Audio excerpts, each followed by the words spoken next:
Gowanus Lowlands is a network of parks and public spaces that is centered on and in the canal. That network includes privately owned esplanades, publicly owned street ends, actual city-owned parks run by the Parks Department, as well as the public housing campuses. There's a lot of open green spaces in the neighborhood that are being invested in.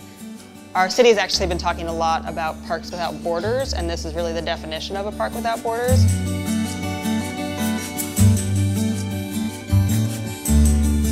What we're working to do is really figure out how investment in all of those spaces that's happening through the various cleanup processes, through the rezoning, et cetera, gets knit together into a cohesive green fabric that creates a network of parks that is much more than the sum of each individual space. This needs to be a community-based vision. That's where its power lies. We started with outreach to about 300 folks from various parts of the neighborhood, as well as elected officials, agencies, landowners, etc., to build a network of support for this and an understanding of people's priorities. One of the things that we heard most was that there wasn't enough green space coming on the north-south avenues, and that they really needed to feel like they were knit into the canal fabric. So we're really emphasizing street tree planting to bring the public housing developments to the canal, as well as very active and accessible spaces around the head of the canal. Brooklyn is a heat island, but specifically the hole in the urban forest in Gowanus is an incredible heat island, and we need shade in it.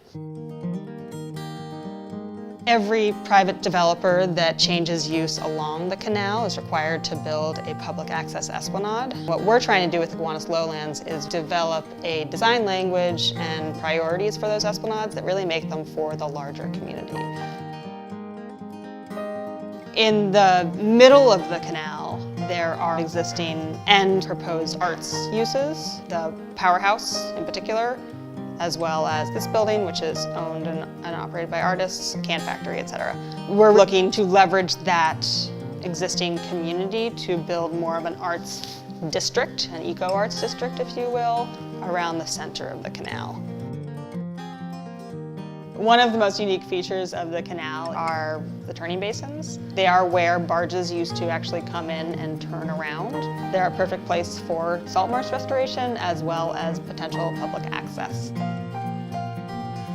At the salt lot, the entire peninsula will be publicly owned and will be the sewage tank, the existing salt storage facility, as well as compost facility and education facilities. This is a great opportunity to really build out the end of the peninsula into a salt marsh installation and extend that into the turning basin next to it.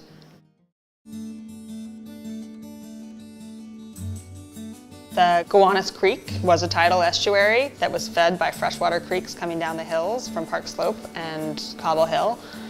Those freshwater creeks still run. One of the creeks that we would love to daylight is actually under us right now. It feeds into our basement. It's called Briar's Brook. There's an opportunity to daylight it on Nevin Street and have it flow either down the alley between this building and the one to the north or down Sackett Street. Uncovering these creeks and allowing them to flow across land into the Gowanus Canal will take them out of the sewer system, reducing the amount that the sewer system overflows. And it'd be nice to look at some creeks. There's a bunch of streets that just end right into the canal. There's an opportunity for the city to invest in them, to make them public spaces, green public spaces, gathering public spaces, etc. In order to make this network that is a bunch of different things with a bunch of different people that are paying for each part, there's a ton of coordination that needs to be done. The Gowanus Canal today is one of the most polluted water bodies in America due to historic industrial contamination and ongoing combined sewer overflow. This really disgusting present is the product of a very productive past as a very productive industrial canal. We're at this moment right now where the federal government and the city government are going to be investing a lot of money in cleaning up the canal, as well as there's a lot of probable real estate development that's going to happen in the area. We're seeing a very quickly changing canal, and there's a potential to try to choreograph all of this investment to create a really incredible public space and ecological amenity.